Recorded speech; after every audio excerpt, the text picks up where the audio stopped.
The emergency beacon pierced through the void of space like a dying scream. Kale's freighter, the Wandering Star, had crash-landed on Draktor Prime, a world marked in crimson across every star chart with a single warning: Red Dragon territory. Do not approach. But gravity cared nothing for warnings, and neither did a failing engine. Kale crawled from the wreckage, his ribs screaming protest with every breath. The planet's twin suns cast the rocky landscape in shades of rust and amber. He'd read the files. He knew what lived here. The Red Dragons, apex predators of the Outer Rim, sentient, territorial, and utterly merciless to those who violated their space. He had maybe 6 hours before they found him. Maybe less. Limping through a canyon of volcanic glass, Kyle searched for shelter. That's when he heard it, a sound that didn't belong in this wasteland of stone and ash. A soft, pitiful chirping. 3 hatchlings huddled in a crevice no bigger than house cats, their crimson scales dulled with dust. Their mother was nowhere in sight. One of them was bleeding, a gash across its tiny wing. The others pressed against it, trembling. Kale's survival instinct screamed at him to run. These weren't puppies. They were infant apex predators whose parents could melt through starship hulls with their breath. But he'd been a medic before he'd been a pilot. Old habits died hard. Easy now, he whispered, approaching slowly. The hatchlings hissed, baring needle-like teeth. But they didn't flee. Couldn't flee. The wounded one was too weak.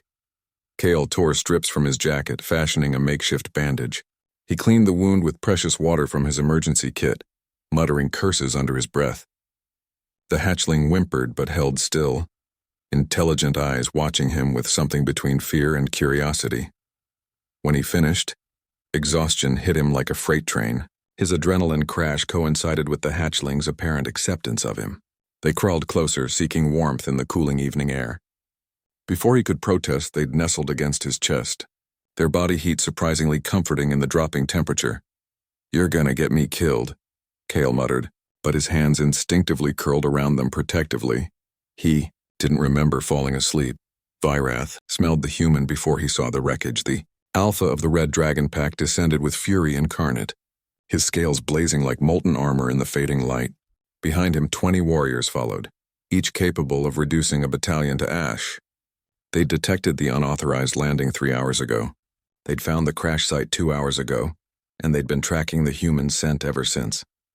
"Spread out," Vyrath commanded in the guttural language of his kind. The invader dies slowly. "Make it last." But then the wind shifted and another scent hit him.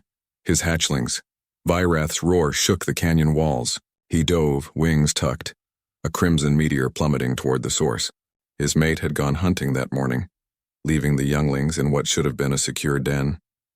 If this human had harmed them, he landed with enough force to crack stone, his massive form blocking out the stars, and froze. The human sat propped against a boulder, unconscious. Blood stained his clothing.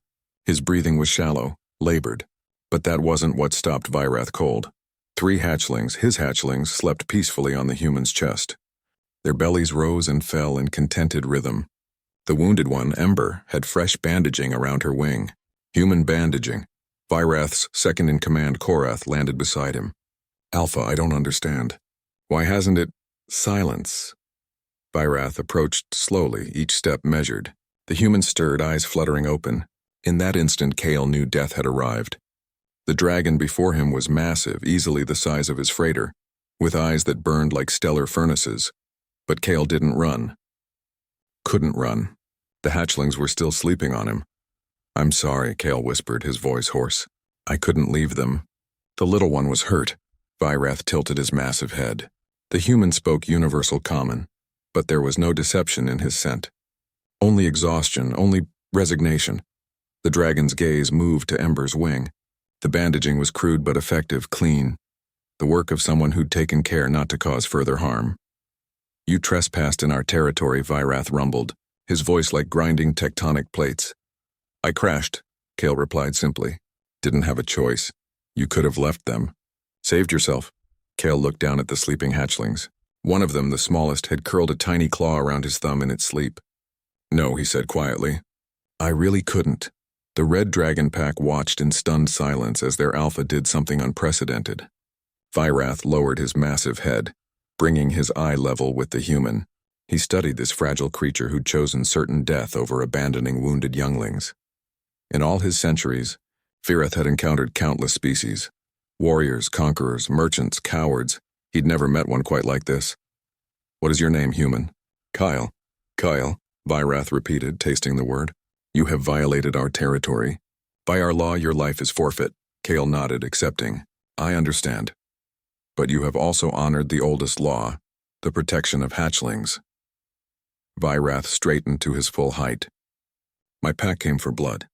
We expected to find a thief or a hunter. Instead, we find a guardian." The Alpha turned to his assembled warriors.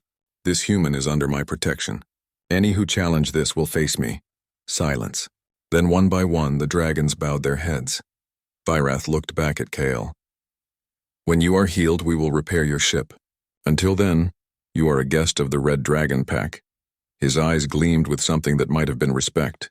It seems humanity has at least one among them who understands what it means to protect the helpless. As the hatchlings finally stirred, chirping happily at their father's return, Kale felt the tension drain from his body. He'd crashed on the most dangerous world in the sector, violated the territory of apex predators, and somehow survived. Because in the end, compassion spoke a universal language. Even dragons understood that. 3 months later, the Galactic Council would be shocked when the Red Dragon Pack, isolationist for millennia, proposed a formal alliance with Earth. When asked why, Alpha Vyrath's response was simple. "We have seen the measure of their character. One human showed us that strength is nothing without compassion. That is a species worth knowing." And Kale, now bearing the title of Dragon Friend, would smile and say nothing. But every time he looked at the scar on his ribs from the crash, he'd remember 3 tiny hatchlings sleeping on his chest, and know that sometimes the best decisions are the ones that make no tactical sense at all. They're just the right thing to do.